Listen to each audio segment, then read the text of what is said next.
राय साहब, जब डॉक्टर साहब गिरफ्तार हुए उन दिनों भी आप उनके साथ होंगे, किस तरह से वो सारा कुछ हुआ, क्या आप हमारे साथ कुछ शेयर कर सकते हैं? एक्चुअली जब डॉक्टर साहब जब जिस दिन अरेस्ट हुए तो उस दिन मैं डॉक्टर साहब के साथ बैठा हुआ था। हम एक सोफे पर बैठे थे और हम चाय पी रहे थे और सामने से एक बंदा बावर्दी बंदा आया। तो उसने जब वो इंटर हो रहा था तो डॉक्टर साहब ने मुझे कहा यार कि ये बंदा को आ रहा है, कोई नया आदमी है और ये शायद कोई समथिंग इज़ रॉन्ग। तो वो बंदा आ गया, उसने सलूट किया। सलूट करने के बाद उसने कहा कि डॉक्टर साहब आप जो है वो आप हाउस अरेस्ट हैं। तो मुझे उसने कहा कि आप जा सकते हैं। तो डॉक्टर साहब ने उसे कहा कि आप बैठें, आप चाय का कप पिएँ पहले। उसको चाय पिलाई, हमने भी चाय पी और फिर जो डॉक्टर साहब को उन्होंने अपने घर में ले यानी आप कह रहे हैं कि जी। जो अरेस्ट करने के लिए आया, जो अरेस्ट करने के उसको लिए भी डॉक्टर साहब ने चाय ऑफर की, चाय पी और चाय का कप भी उसने पिया। एंड बस डॉक्टर साहब लिटिल इरिटेटेड या बड़ी खुशदिली से बड़ा मुस्कुरा के, जैसे आप बता रहे हैं? जी। तो फिर उसके बाद फिर मैं कुछ 4 साल के लिए जो है ना मैं उनसे मिला नहीं। फिर 4 साल के बाद एक दफ़ा मैं रिट पिटीशन दायर की थी इस्लामाबाद हाई कोर्ट में। तो उसमें फिर वो जो है ना एक हमारे लॉयर थे, उन्होंने गालबन चीफ जस्टिस थे सरदार असलम साहब, तो उन्होंने हमें थोड़ा सा रिलीफ दिया था। उस रिलीफ से फिर हमारी मुलाकात हुई थी सारी, उससे बात थोड़ी। Doctor Dina, where were you when your father was arrested, house arrest? I was in London at the time, and I was told the day before. My parents called me and they warned me that something was going to happen. They were expecting something to happen and I should be prepared because of course it was going to be in the news. And I was very upset because I said if something happens to him and they put it in the West, of course he will be the biggest evil. He will be seen as the devil. And you know, this is what we're going to have to put up with. This is what we're going to see and read. And my father spoke to me and he said, listen, don't worry, you know, it's going to be fine. I want to do this because if I do this, they will stop harassing everybody else in KRL, in the organization, and they have promised me that, you know, they will take care of things. And I said, how can you believe that this is going to happen, that they will stick with their word? And he said, we have to have faith. This is what I am going to do, and we'll see what happens. And that's what happened. And how much time after you saw him when he was I was not allowed to come back to visit him for over a year. I think it was 14 months in total. I asked if I could come back and visit, and they said, don't even try, because if you land, we will put you back on the plane. We won't allow you to disembark in Islamabad. And so finally, after 14 months, I got permission to come and visit, and then I flew in as soon as I got the permission. Yeah, how was the meeting? I mean, how did you... Emotional. Emotional? It was very emotional. Anything you remember what he said? He was very happy to see me. Both my parents were very happy to see me. I think, you know, there were tears on all sides, and I was shocked, just completely shocked at how much he'd aged. He was old. He was... You know, he used to be a healthy man. He was strong. He was tall. When I saw him that time, he was hunched over. He was skinny. He was just very frail. He was not the father that I remembered seeing, you know, 14 months before that. No.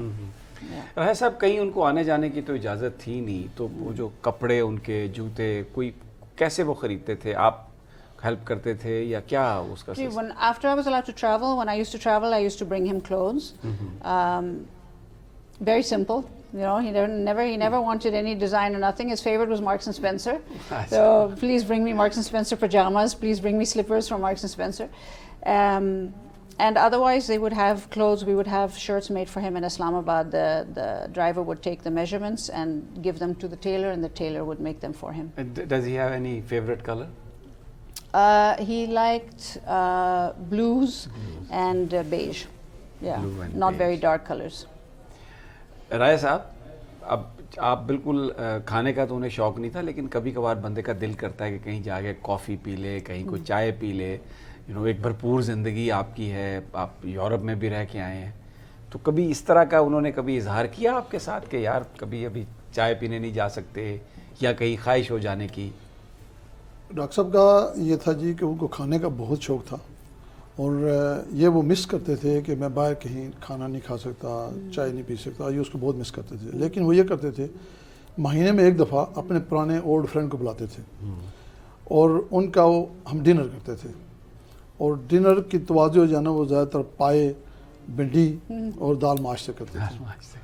और वो सारे 80-85 as के लोग थे, सारे जो लोग हमारे साथ आते थे वहाँ, वो बैठ के डिनर करके वो एंजॉय करते थे। डॉक्टर साहब का लास्ट भी 3 मंथ पहले उन्होंने एक डिनर किया, उसमें पाए और वो सारी चीज़ों से तवाज़ुह की उनकी, और बड़े लोग खुश होते थे, बैठ के गपशप लगाते थे। पुराने वो हमारे कोई केएल के मेंबर थे, कोई अदर देन और के फ्रेंड थे, दोस्त थे, और 10-12 आदमी होते थे जिससे बैठ।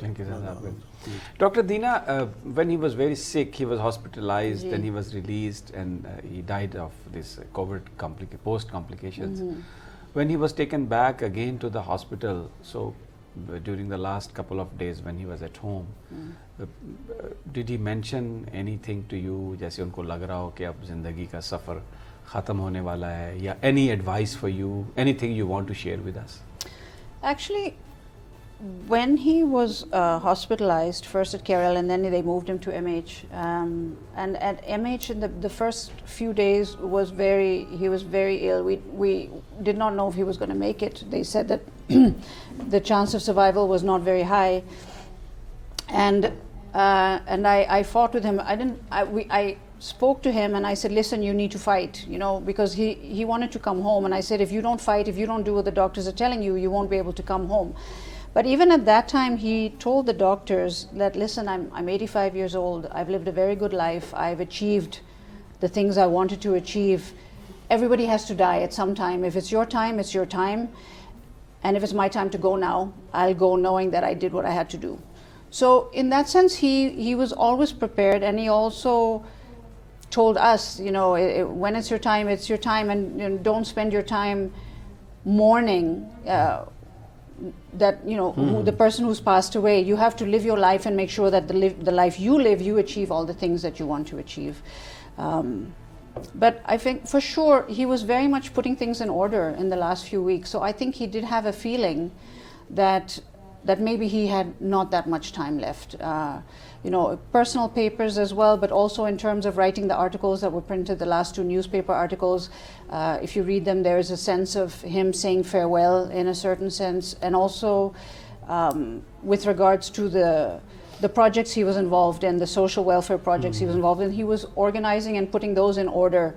So I do feel he had some sense that it was time to get things ready. And Yeah. I heard him, some other channels talking to the reporters. He was kind of little upset that no one from the government Yes. paid any visit, no one came to inquire about his Absolutely. health, and he was expecting that. He was. right? He was, and he was. I think he was disappointed by that. We had wonderful messages from everybody else. We had the most incredible bouquet of flowers. It was, you know, this big. That came from Nawaz Sharif, and he never even got a phone call from the current government, from the people in power now. So I think it hurt him a little. Yeah. Subscribe करें और bell दबाएं ताकि कोई खबर रह न जाए।